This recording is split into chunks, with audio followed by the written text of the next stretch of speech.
So 1995, Coolio was topping the charts. Seven, Clueless, and The Usual Suspects were the most popular movies at the box office. But Christmas of 1995, if you were really cool, you got one of these. A Gateway P5-120. It was one of the more expensive gifts you could get, and just a couple of months before, Windows had finally released Windows 95. And just how expensive, you ask? Well, in 1995, I bought my first new car, a Mazda 626. I paid about $15,000 for that car. So in 1995, the price of that car would have netted you 3 average performing P90 IBM PCs. 23 years later, it would have gotten you 25. About a lot of computers that were out during this period is they weren't very attractive. You're going to pay the cost of a nice small car, or at least a good used car for a computer. It better look good, and most of them didn't look very good. They were just very utilitarian. The Gateway was a beautiful case. This is an example of probably their most iconic case, the Baby AT.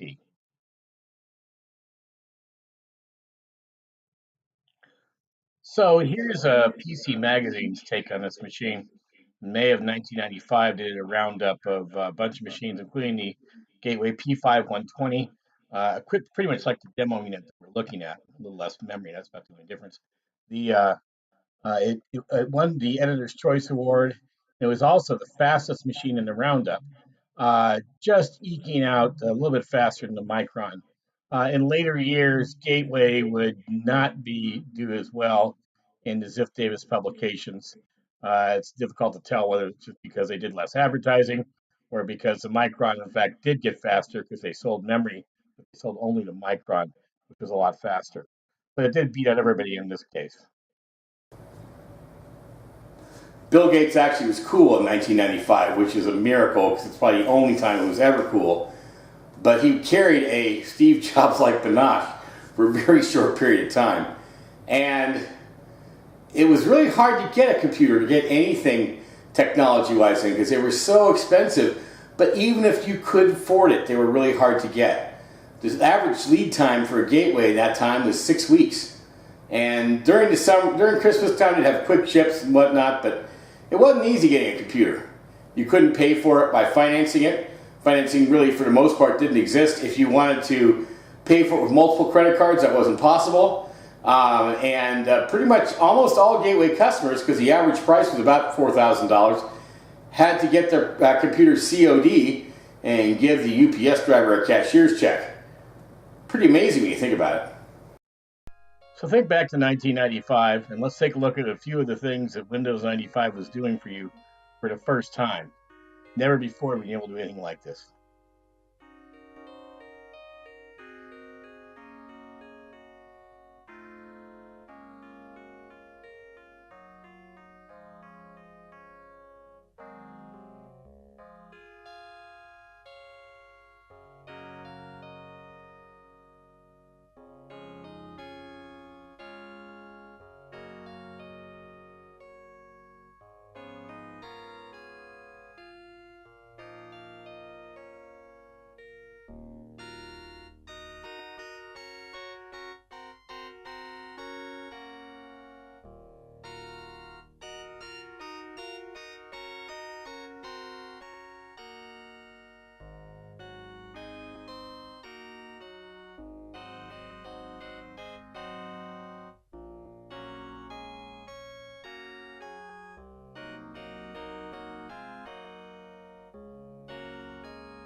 So if you were comparing these machines and looking to buy one, you'd probably look at these five: an IBM, a Micron, a Gateway, a Dell, and a Midwest Micro. Obviously, the Gateway and Dell would be our first choices these days, but they probably wouldn't have been then. They're exactly the same price, configured almost exactly the same way, which isn't surprising or unusual at all. If we're looking at the other computers like the Micron, they look a little bit different. The Gateway and Dell case are quite a bit different too, as you can see. The Micron was almost as fast as the Gateway and a lot cheaper. Didn't include very much though. And the Midwest Micro has a lot of OEM stuff. It was bought out by System-X in 1997. The IBM offers microchannel architecture as an option, or you can use PCI, but it costs $6,000. And of course, Gateway had a wide lineup and advertised specials that you could look at, but really very few computers at Gateway sold for under $3,000 at the time. This is the one that we're actually looking at and reviewing today. And you just look there. That's how much it would cost in today's dollars, built out the way it's built out now. A lot of money. That is a lot of money. Remember, it was $72 a megabyte at that point, and that's where most of the money goes there. The other machines don't do much better. I mean, the Dell would be over $7,000. The IBM over $10,000 in 2018 dollars for a Pentium 90. But as you can see, it's a pretty wide variety of machines, and this is pretty much what we've been looking at. But right now, let's take a look at the machine that we're on.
A year after Christmas of 1995, which is probably Gateway's most successful year, Gateway became the 5th largest computer company in the country and the largest mail order computer company or direct ship computer company, eclipsing Dell, eclipsing Micron, Midwest Micro, all the competitors. Shortly thereafter, Midwest Micro went away along with almost everybody else. Micron carried on for a couple more years.